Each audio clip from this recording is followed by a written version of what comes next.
नमस्कार दोस्तों, उत्थान टाइम से आपका स्वागत है। आज आपको विशेष चर्चा पर मैं ले जा रहा हूं, जो वह है कि हमारे देश में जो हमारे केंद्र सरकार ने जो निर्णय लिया है कि सरकारी संपत्तियां बेचने का, उसके बारे में। दोस्तों मैं एक चीज़ बता दूं कि जिस तरह से आज के दौर है, जिस तरह से हमने वैश्विक महामारी का जिस तरह से सामना किया है, जिस तरह की हमारे देश के आम लोगों का और हमारे देश की जो वित्तीय हालत है उसको देखते हुए हमें अभी सरकारी संपत्तियों में जो बेचने का निर्णय लिया गया है वह काफ़ी हमारे लिए हानिकारक साबित है और हो सकता है। दोस्तों आप दिन पर दिन देखते होंगे कि जो सब्जियों के दाम, चाहे खाने पीने के, चाहे खाद्य सामग्री की जो कीमतें हैं वो अब दिन प्रतिदिन बढ़ते जा रही है।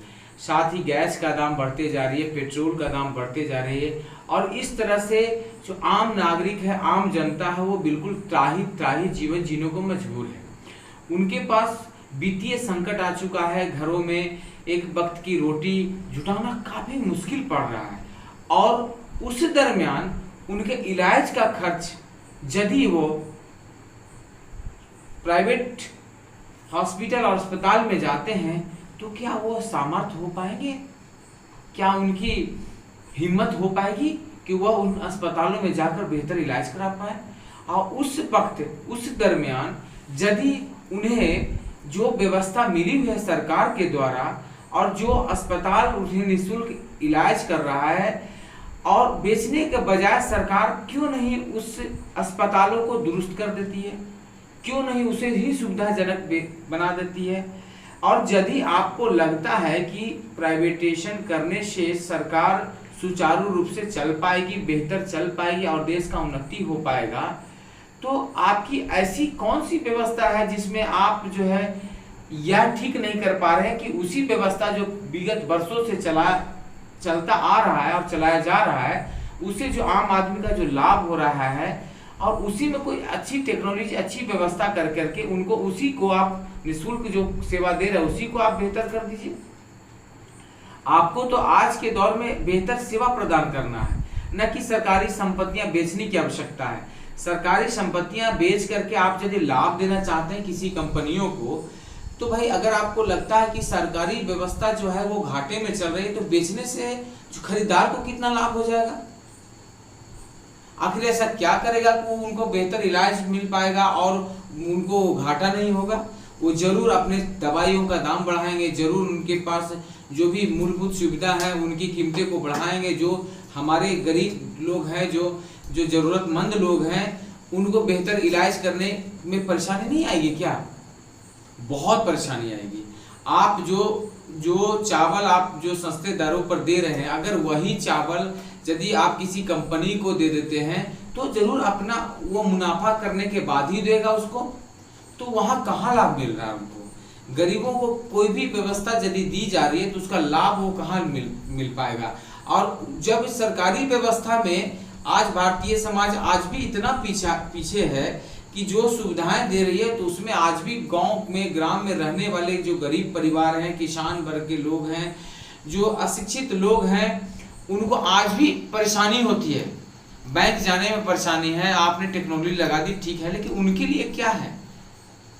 आज भी हमारा भारतीय समाज 70% जो है ग्रामीण क्षेत्र लगभग पड़ता है हमारा, जिसमें गांव ग्राम के लोग निवास करते हैं और उसमें शिक्षा की कमी है और वैसे लोगों को, और गरीबी से पीड़ित है हमारा देश। हमारे भारतीय समाज मैक्सिमम लोग मध्यम वर्गीय परिवार हैं, गरीब परिवार के लोग हैं और वैश्विक महामारी का जो सामना किया है इन्होंने, उसमें काफ़ी परेशानी है, काफ़ी घर बिखर गए हैं, काफ़ी लोग बिल्कुल खंड खंड हो चुके हैं। और उस समय आप निर्णय ले रहे हैं कि भाई कोई ऐसी जो भी व्यवस्था है, जो सरकारी संपत्ति है, उसको बेच करके और बेहतर भारत की इकोनॉमी कर देंगे, बेहतर राष्ट्र का निर्माण कर देंगे। इससे तो अच्छा हुआ कि आपके पास जो व्यवस्था उसको दुरुस्त कर दीजिए, उसको बेहतर कर दीजिए, ताकि आम आदमी को बेहतर लाभ मिल पाए। ऐसा कोई उपाय लगाइए, ऐसा कोई निर्णय लीजिए जिससे आम जनमानस के दिलों में दर्द कम जाए और बेहतर जीवन जिए, बेहतर तरीके से वो रहें। आज देश में इसकी जरूरत है, न कि सरकारी संपत्ति बेच करके देश को गुमराह करने का, देश को परेशानी देने का, आम आदमी को परेशानी। बेहतर समाज का निर्माण करते हैं, यदि हम बेहतर राष्ट्र का निर्माण करते हैं तो हमें बेहतर यह होगा कि हमारे जो आम जनमानस है, जो गरीब परिवार के लोग हैं, जो मध्यम परिवार के लोग हैं, जो जिनके ऊपर लोन है, कर्ज है, कार लोन है, किसान लोन है, पैदावार लोन है, बहुत तरह के लोन आज के किसान भी ले रहे हैं, मध्यम परिवार ले रहा है, घर का हाउसिंग लोन ले रखा है। अपने जो मध्यम मिडिल परिवार के लोग जो शहर में गए हैं उन्होंने अपने मकान को रेंट पे रखा है, लोन पर ले रखा है।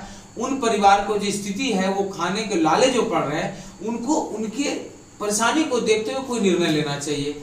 आज जो देश है, आज का देश है जो इकोनॉमी का जो पीड़ा है वो सह नहीं पा रहा है। आज का जो भारतीय समाज है वो आर्थिक संकट को सह नहीं पा रहा है। तो इस समय इस जगह पे हमें यह निर्णय लेने की जरूरत है कि जो आम आदमी जो जीवन यापन कर रहा है, जो मार्केट में घूम रहा है, जो घर में रह रहा है, क्या उसके यहाँ चूल्हे जल रहे हैं? तो कैसे जल रहे हैं? क्या भरपेट भोजन वो कर रहे हैं? क्या उनका परिवार भरपेट भोजन कर रहा है? क्या उनके बच्चे बिल्कुल दुरुस्त हैं? क्या बेहतर सुविधा से उनका इलाज हो रहा है? आपके पास हजारों करोड़ रुपए जो है आपने वितरण किया, बांटा, सब कुछ किया। क्या आप यह सोचें कि क्या जरूरतमंद तक ये पहुंच रहा है? व्यवस्था सही है कि नहीं है?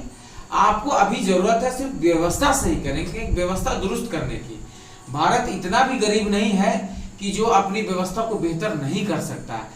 चलो ठीक है, मान लिया जाए कि परेशानी आई, वैश्विक महामारी आपके पास, आपको संकट का सामना करना ही पड़ा, तो करना पड़ा, फिर भी अपने देशवासियों के लिए आपको सोचना पड़ेगा कि नहीं सोचना पड़ेगा?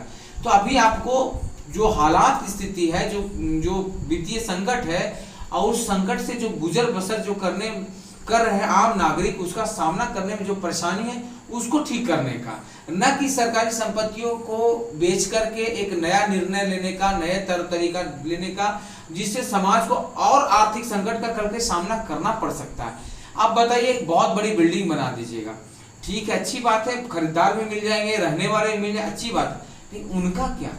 आज भी आप जा करके देखिए, जंगलों में लोग निवास कर रहे हैं। आज भी लोग ऐसे लोग हैं जो आधे कपड़े पहन रहे हैं, आधे ओढ़ रहे हैं। आज भी ऐसे लोग हैं, कई लोग जो है, करोड़ों लोग ऐसे हैं जो भूखे रह रहे हैं। आप क्यों उनके लिए क्या कर रहे हैं? आपको अभी बिल्कुल उसको निर्णायक बनाने की जरूरत है, उसको बेहतर करने की जरूरत है। इस संदर्भ में आपको सोचने की जरूरत है। और अभी समाज को बेहतर निर्माण करने में सबसे पहले उनको रोजगार देना, उनको दवाइयां उपलब्ध कराना, उनको सुविधाएं उपलब्ध कराना, उनको स्वस्थ रखना, इनकी जरूरत है। आप तो कहीं ना कहीं इस तरह से जो निर्णय ले रहे हैं जिससे और भी परेशानियां बढ़ रही है। हमारे ऊपर लोन बढ़ रहे हैं, हमारे इनकम घट गए, हमारे आमदनियां, हमारे सैकड़ों करोड़ों लोग जो है बेरोजगार हो गए, नौकरियां चली गई। इन पे सोचने की जरूरत है। अभी जरूरत है कि किसी भी तरह देश को बेहतर हाल बनाने की, कैसे उनको बेहतर जीवन जीने के लिए सुविधा दिया जाए, कैसे उनको नौकरी दिया जाए, कैसे उनके आर्थिक संकट को दूर किया जाए। यह जो निर्णय आएगा, इस पर कोई ठोस कदम उठेगा, तभी भारतीय समाज मजबूत उठेगा, तभी हम आर्थिक संकट से उभरेंगे। जय हिंद दोस्तों।